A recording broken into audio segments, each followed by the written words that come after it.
Ladies and gentlemen, this next bout of the evening takes place in the cage conflict lightweight division.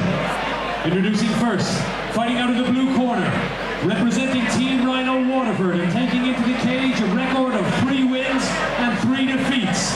Presenting Sam Slam Simon! And introducing his opponent, fighting out of the red corner, representing Fight Academy Ireland and bringing to the cage a record of 4 wins and 3 defeats. Presenting Cormac!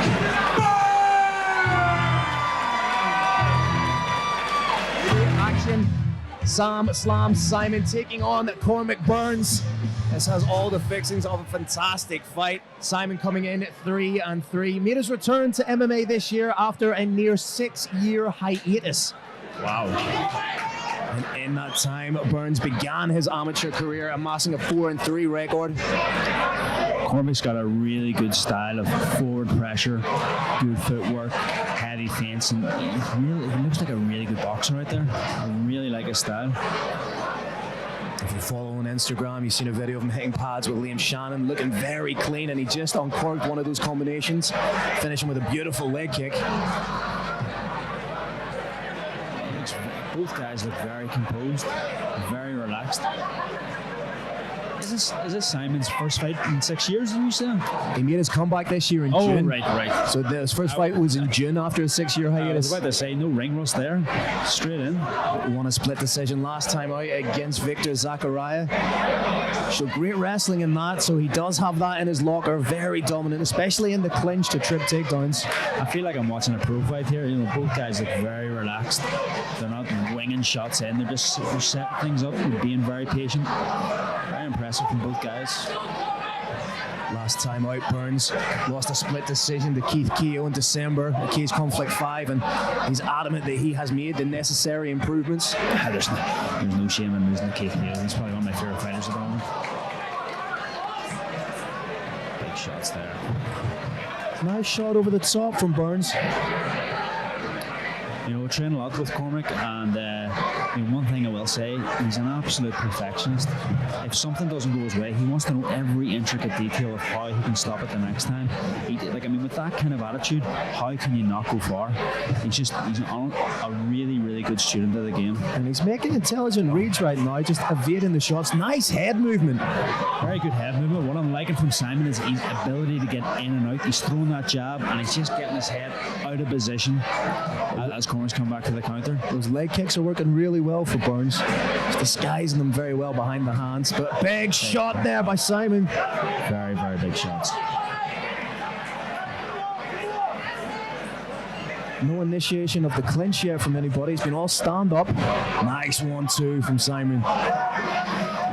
Yeah, Simon's punches look to be a bit crisper, a bit faster, and they seem to be landing the mark here. And as you say, Joe, he seems to just get out of the pocket after he throws his shots. And again, exhibiting a type of calm there. He's not diving in. He's not doing anything reckless. He's just weighing up his options. May look to swing the legs to the side and throw big over the top. Keeping just enough distance to keep himself safe. He's holding on to that ankle. He's kind of making it hard for Cormac to make a decision here. Should he stay in guard or should he get back up on feet? Swing and a miss, but big up kick. Big up kick there. Almost landed flush. First round absolutely flew in there. Yeah, that was both these fighters feel comfortable on the feet. I think they both think they're getting success. Yep. Both are. But for me, I feel like Simon's just landing the cleaner, crisper shots. Those shots are coming right down the middle every time. That 1-2's been working beautifully for him.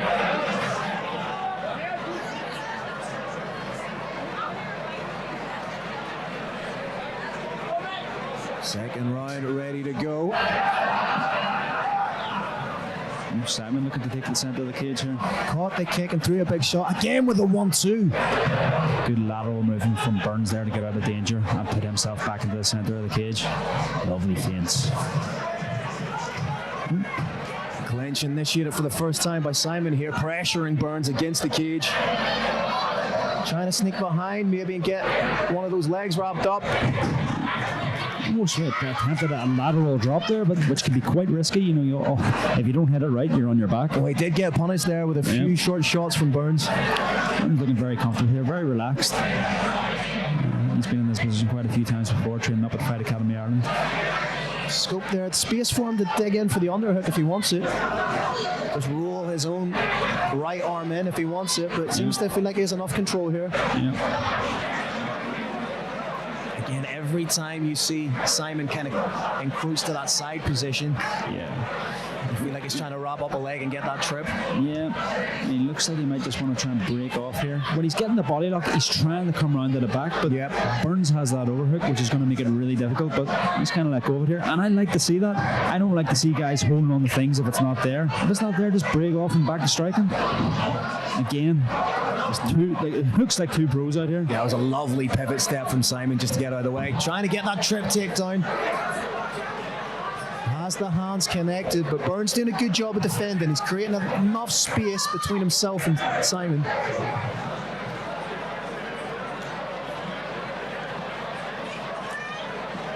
It's not a position you can afford to stay in for too long. And you took the words right out of my mouth. Sometimes when I'm at the club and teaching a bit of takedown defense, I often tell the guys, let the guy work a bit, tire him out, if you're confident in your takedown defense. But it's a very risky thing to do at amateur, especially when you've only got 3 minutes in the round. Sometimes you could be 2.5 minutes in and you just lost the round.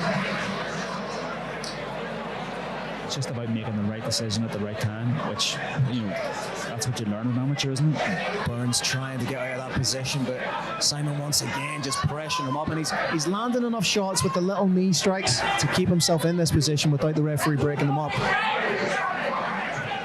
And every time Burns tries to circle off, Simon uses that momentum to re-establish his own position. Has the hands connected again. Changes levels, hands are connected, takedown coming.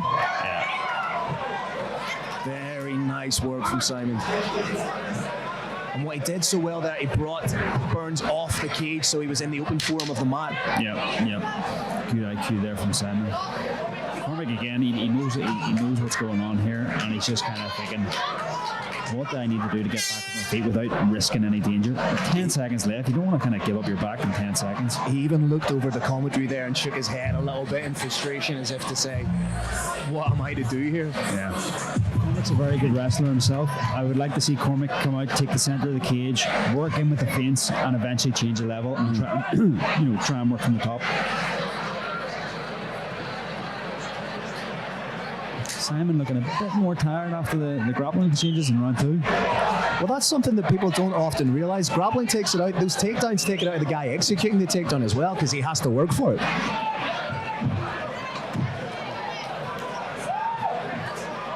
This is good work from Cormac. Big shot over the top. Nice leg kick.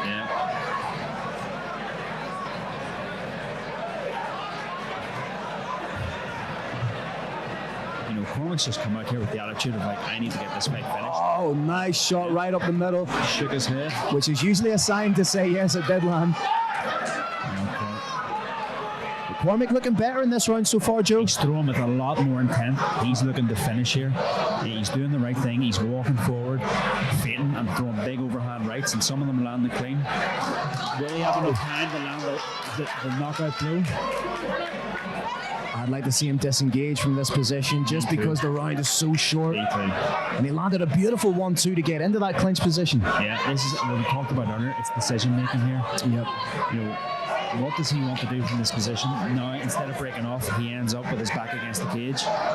It's something you see a lot in amateur. Guys landing clean strikes, and instead of stepping off and going back in, they automatically shoot for the takedown. And again, it's just one of those little wrinkles that you see in the amateurs that guys will work out. Cormac will watch that back and he'll be annoyed at himself for that. And again, sometimes you know yourself, Joe, when you're in there, you don't necessarily realize when you have your opponent hurt. And Simon did the right thing there. He was thinking he was under a lot of pressure. Let Cormac actually work against the cage. Because I was getting a bit of heat on when I was out in the open, so he's kind of done the right thing here. And again, they reverse in positions against the cage. Simon trying to sneak around the back. Burns digging in for the underhook. Want to try and raise that level of Simon up.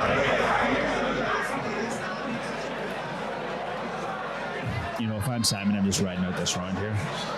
But also, actually, I'm saying that, we could be wrong in the scorecards. It could be Cormac up, so 100%, yeah. you have to think, actually, I shouldn't have said that, because Simon should have the attitude of like, I need to finish this fight in the third round.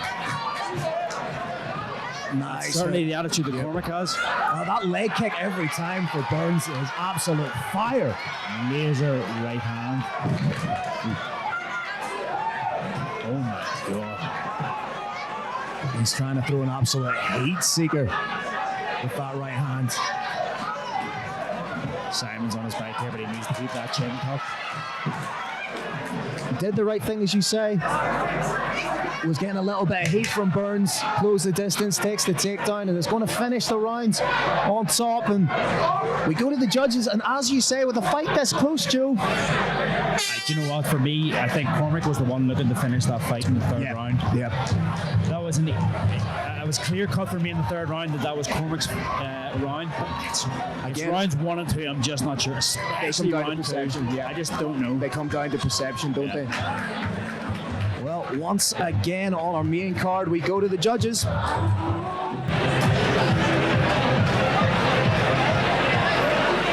and gentlemen, after 3 rounds of action, we go to your judges' scorecards for a decision. Your judges score this bout 29-28.